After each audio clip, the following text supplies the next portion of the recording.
Welcome to the First Descendant mod breakdown. We're going to do the top mods for the Descendants specifically, and we also have things for the weapons, so make sure you check it out. That being said, before we get started, a thank you to the community.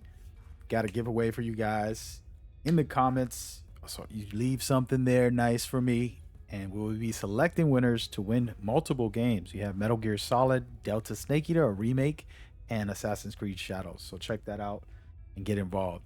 See you there. But let's get into this breakdown. I've been playing this game, finished the game fully. Very exciting. But I actually do have some key information that's going to change everything for you guys and give you guys the best possible builds to go forward. There's a couple things we want to note. I'm going to do different loadout versions so you can understand more or less what you should be having. I can literally make separate videos for this. We're going to put it all in one so you can have everything you need to get started and then go from there. It's a little bit overloaded right now, I know, but just trust me, you'll be fine. First and foremost, in the beginning of the game, you don't really need anything. You can pretty much take some enemies out. As you start progressing, it gets harder and you want to be able to survive. So the first two things that you want to start upgrading and you want to have is increased defense and increased HP. Those are two critical things because your HP doesn't go up the same as your shield automatically regens. So you want defense and HP. So these are the first two official #1 must have. You don't need to upgrade them fully, just put on a little more just to be able to be tanky and survive. Okay, that's critical. Then you always want to have a slot here. Specifically, this is only so that you can upgrade this to have more space and capacity. I did a breakdown about this stuff. We're not going to get into it, but you want to upgrade that to have more space so you can put more items in here as you go from there. Now, those two are the best that you must have for surviving. This is just for surviving, guys.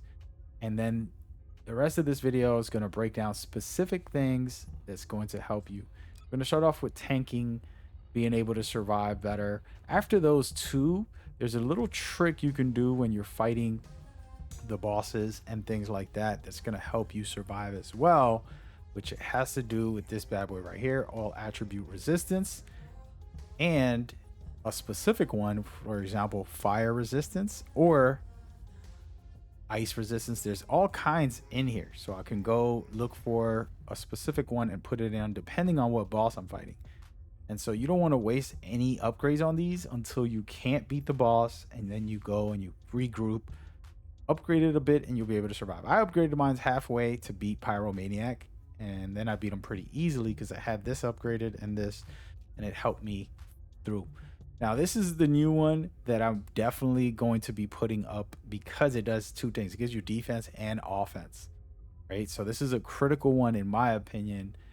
It's called Spear and Shield, okay? So you want to have this on your setup right away if you can afford it. It's necessary, all right? So those are the core elements for survival. Now, I'm going to give you two cool things that you might be like, wow, okay, I get it. So you have the HP recovery modifier. So that means your HP will go up faster. If you upgrade this fully, you're going to see your HP consistently going up and you'll be fine. And then there's the HP heal, extra percentages on that. And that's just extra ways to survive. There's plenty of other little things when it comes to survival that is in here that we might end up finding later on. But those are the ones that I'm really feeling and that I absolutely love. And now I want to talk about this because I also have the HP collector. I don't have it on this setup here, but the HP collector is just like the MP collector. Basically, you kill an enemy, you get a little health. This is going to be a critical two pieces that you want to farm. It's going to probably be the meta. So I want you to look for those, get them consistently, farm for them, and send me one right now if you can. But we're going to move over to the skill-based buffs that you want to have starting off right when you first start playing. And you should be good to go. Why do I have two of these? Again, this isn't a real build. This is me putting pieces just to make this video, by the way. So, #1, you have range. If you have a character that needs the range for their abilities, you can turn this on, and a lot of characters do, so it's really good to have. But it's not necessary for every single character. And that's something important to remember. Some of this stuff might not be necessary. For example, cooldown for me is always necessary. You want to be able to pop your abilities no matter what character you are. But there are some times where it's like, hey, I don't need that as much. I might just need a little bit of power. I want to be able to pop my ability and destroy. And this is where Technician comes into play. It is one of the best in the game. Very powerful, very strong. You should be good to be able to handle that with that one. So as you can see, those are all upgraded. Those are my main ones that I swap in between at the moment. Of course, I'm going to upgrade MP Collector. I think, there's certain builds that I'm going to be making that's going to abuse this, and it's going to be hilariously fun. But the same thing with Converter, the cooldown, you get a little bit of a cooldown as well. This is a recovery for your MP. It's going to start going up naturally.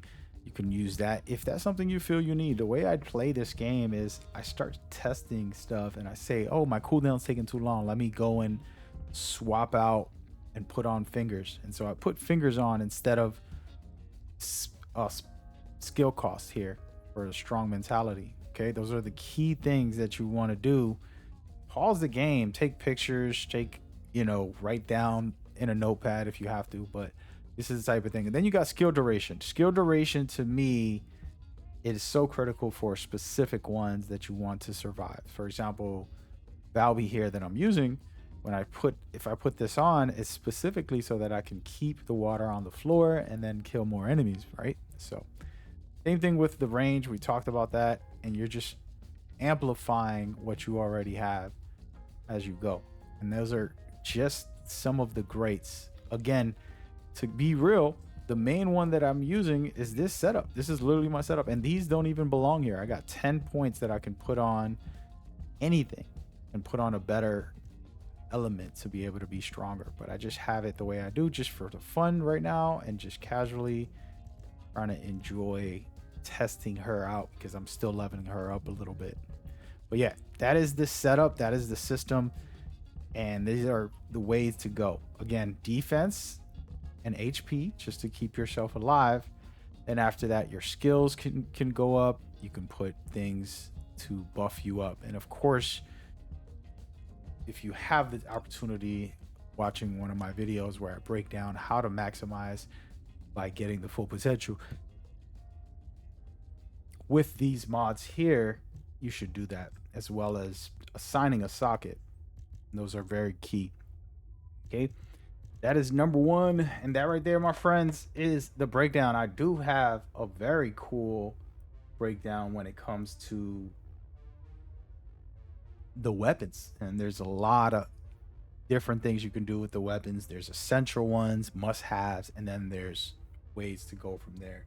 Hopefully this breakdown kind of giving you the rundown on how it works and how we should all kind of set it up. If you have any cool ones that you like, leave it in the comments, because I'll be glad to share that in an updated video in the near future. The game's not even a week old when I'm making this, so very exciting. That out of the way, remember the giveaway is for Metal Gear Solid and Assassin's Creed brand new games that are coming out, giving away multiple copies. We want you guys to be excited with us, so check that out in the comments.